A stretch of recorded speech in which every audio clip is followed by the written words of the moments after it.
जय भीम नमो बुद्धाय मित्रांनो, एकजूट लेणी अभ्यास प्रचार समूह याच्या वतीने आज हा आपल्या दिवाळी निमित्ताने 3 दिवसाचा दौरा आपण सादर केलेला आहे। या 3 दिवसाच्या दौऱ्यामध्ये आपण पहिल्यांदा तर माणिकडोह लेणी, त्यानंतर आता आपण आलो जुन्नरमध्ये तुळजा लेणीकडे।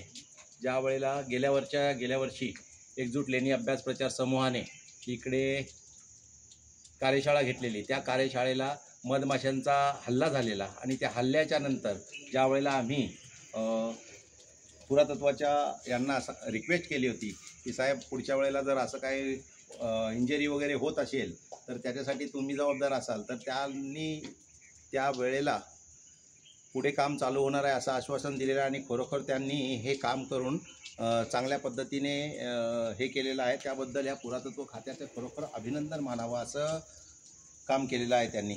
याच्याही पुढे याच्यानंतर इथे दिवा वगैरे जर आला सौर ऊर्जेचा तर छानच होईल, कारण चांगल्या पद्धतीची ही लेणी आता बनवलेली आहे। पाहू शकता आपण या लेणीचा सगळा हा भाग चांगल्या पद्धतीचा आहे। इथे चैत्यग्रह आहे, या चैत्यग्रहाला त्या लोकांनी चांगल्या प्रोटेक्शनमध्ये अगदी हे ठेवलेलं आहे आणि लॉक अँड की डोअर बनवलेला आहे। पाहू शकता हा स्तूप चांगल्या पद्धतीचा आहे आणि हा स्तूप थोडा वेगळा आहे, बघायला मिळत असेल आपल्याला। तर याच्यामधून तुम्हाला हा स्तूप जास्त कुठे बघायला मिळत नाही, पण हा तुळजा लेणीला एकमेव बघायला मिळतो। तर हा स्तूप पाहिल्यानंतर पुढे आला तर इथे भिक्खू कक्ष आहे।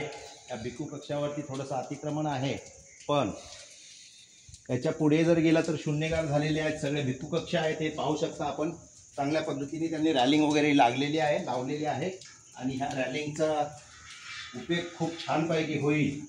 आता तर ही साफसफाई लेणी वगैरे चांगल्या पद्धतीची आहे। पाहू शकता इकडे देखील भिक्खू निवास आहे। भिक्खू निवासला देखील मस्त डोर वगैरे लावून ठेवलेला आहे, अशा पद्धतीचं प्रोटेक्शन करून त्यांनी तिथे ठेवलेलं आहे। इथे देखील पाहिलं तर भिक्खू निवास आहे, बाजूला शून्यगार भिक्खू निवास आहे। हे देखील पाहिलं तर चांगल्या पद्धतीची साफसफाई झालेली आहे। पूर्वीची गेल्या वेळेची जी आमची जो ॲक्सिडेंट झाला होता त्या ॲक्सिडेंट नंतर इथूनच या मधमाशांचा पोळा काढण्यात आला होता आणि त्या मधमाशांच्या पोळ्यामध्ये चांगल्या पद्धतीचं लोकांवरती हल्ला झाला होता आणि त्या हल्ल्यामधून आता पुरातत्व खात्याने हे चांगलं काम केलेलं आहे। धन्यवाद पुरातत्व खाता। असं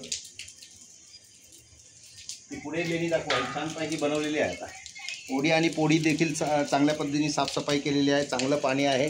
मला तर वाटतं हे पाणी पिऊ पण शकतो एवढं साफसफाई करून ठेवलेली आहे त्यांनी।